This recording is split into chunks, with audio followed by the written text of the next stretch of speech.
आप देख रहे हैं स्टोरीज ऑफ ओरिजिन। रेहान मेरा नाम है।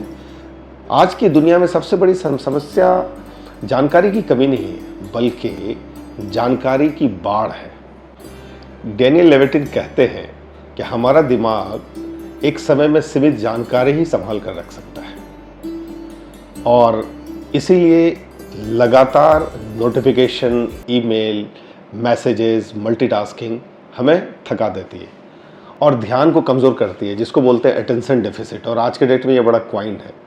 तो डैनियल लेविटिन की किताब जो मैं देख रहा था, उसमें बड़ी अच्छी चीज़ें बताई है, और जो कहता है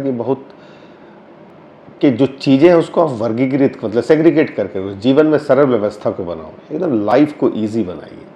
लेखक बताते हैं कि दिमाग जो है जानकारी को कैटेगरीज में समझता है। अगर इसको न्यूरोसाइंस के साइकोलॉजिस्ट और सोशियोलॉजिस्ट ये कहते हैं, हम चीज़ों को समूह में रखते हैं तो याद रखना और उस पर डिसीजन लेना बड़ा आसान हो जाता है। आप देख रहे हैं स्टोरीज ऑफ ओरिजिन। रेहान मेरा नाम है। आज की दुनिया में सबसे बड़ी समस्या जानकारी की कमी नहीं है, बल्कि जानकारी की बाढ़ है।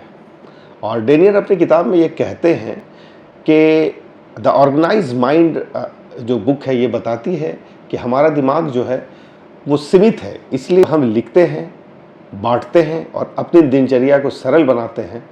तब क्या होता है कि ध्यान बेहतर होता है और फैसले साफ होने लगते हैं। दोस्तों, आज की दुनिया में इंसान के पास समय कम और शोर ज़्यादा है, और इस हर तरफ नोटिफिकेशन है, हर जेब में एक अपनी दुनिया है, और हर दिल के भीतर एक अनकहा थकान का बोझ है। तो ऐसी स्थिति में तो ध्यान रखना ही होगा। दिमाग कोई गोदाम नहीं है, बल्कि एक जीवित और संवेदनशील, और यूँ कहें कि सीमित ऊर्जा वाला तंत्र है। तो ऐसी स्थिति में हमें ध्यान रखना चाहिए कि हम सोचते हैं कि हम सब कुछ याद रख लेंगे, सब काम एक साथ कर लेंगे, और हर जिम्मेदारी को निभाने में दिमाग में ही संभाल कर रख लेंगे। लेकिन सच ये है कि मल्टीटास्किंग हमें तेज नहीं बनाती है, बल्कि भीतर से बिखेर देती है, डिस्ट्रैक्ट कर देती है। लेविटिन कहते हैं कि ध्यान सबसे कीमती संसाधन है, और जिसे हम बार बार तोड़ते हैं वही हमारी सोच की ताकत को कमज़ोर भी कर देता है। और आज आप फील भी कर रहे होंगे इस सोशल साइट की दुनिया में।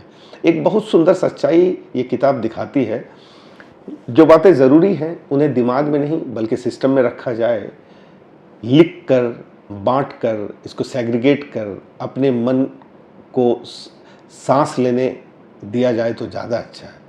तो इसलिए आज ये किताब बड़ी अच्छी लगी, तो मैंने सोचा कि आपके सामने इसको शेयर करें। देखते रहिए स्टोरीज ऑफ ओरिजिन।